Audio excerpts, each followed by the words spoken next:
one of the articles you dropped earlier this week, Phil Jackson, Hmm. new book dropping on November 4th.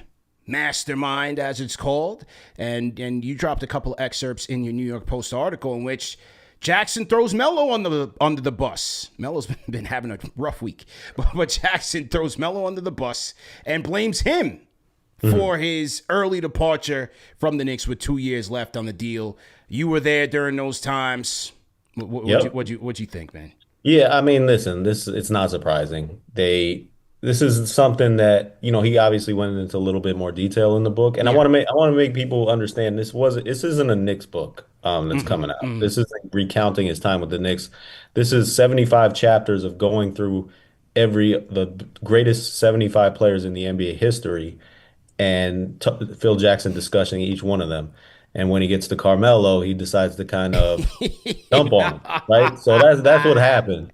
And so, yeah, it's not surprising. I think Phil came in, he has an ego. He thinks the triangle is the greatest thing since sliced bread. He wanted to run it. Now, Carmelo could have embraced it better, I believe. He could have gave it a shot. He never really gave it a shot, despite what he might tell you.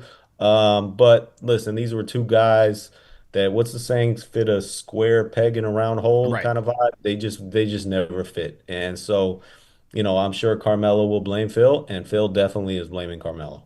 Yeah, and I'm with you. Carmelo is not blameless. Like Amari's comments earlier this week, he's not blameless. Hmm. But the Phil's ego to me Yeah. was the biggest factor in all of the failures with New York. And as you said, the book isn't about his tenure in New York, so maybe he didn't elaborate on those things. However, I mean, when we look back at some of these things, drafting Frank, Fisher, Rambis, Hornacek, and then with the whole Melo thing, which I didn't get as it was actively happening, you sign the guy to a no trade clause in the extension. Then you're going through Charlie Rosen that takes shots at the guy through the post, and then you're Hmm. trying to trade him. I mean, the logic, the ego, the arrogance, Phil, all his moves and all of his actions, his comments during that time signal to me that this guy, one, didn't understand the business of being the president of basketball operations. Two, Hmm. was just here for a bag. And three, he was just not a competent president of basketball operations. And it was a lesson to be learned in that greatness in one area of the game does not translate always to another area. Jordan showed that. Magic showed that. Phil showed that. I can't argue with anything you just said. And listen, like I said, it wasn't an extensive look back at his Knicks period, but Yeah. he coincidentally, not coincidentally, didn't bring up Joakim Noah, one of the worst signings ever. You know what I mean? So Yeah. he doesn't take blame for a lot of the things that he was directly responsible for. He did mention Frank Ntilikina, Oh, my but God. otherwise, he blamed the whole Kristaps thing on Kristaps's brother. It's always somebody else's fault. Yeah. Yeah. I mean, Frank is no longer in the league. He trades Timmy for Jerry and Grant, who I liked at the time. I liked it on paper. I liked the thought process. We were starving for a point guard, not even in the league. He trades Tyson for pennies on the dollar. Jose Calderon, Samuel Dallenberg. I don't even remember Dallenberg played more than 2 games for the Knicks, right? Shane Larkin and all of this. And then, the one I hated was trading JR and Shump for damn near nothing, and then seeing them win the championship right after that. I mean, that was like a knife to the chest, man. It was crazy.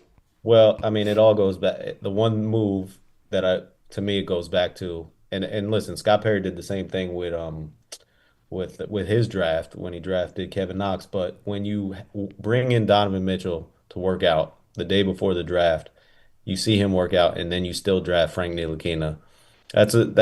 We can rightly question your ability to judge talent from an executive position. Unreal. The force feeding of the triangle. I mean, like you said, Kurt Rambis stuff was bad. Bringing yeah, him in kind of as a spy, everything was it was a bad vibes all the way around. And I think it speaks to kind of what the discussion relevant now today is. Do you cater a team? Do you cater a system to the players you have, or do you build a system, or do you impose your own system on players that may not fit it? So I think the Knicks are going through some of that stuff right now. I don't think Mike Brown is nearly as hard-headed as Phil Jackson, but maybe the same discussion is brought up later.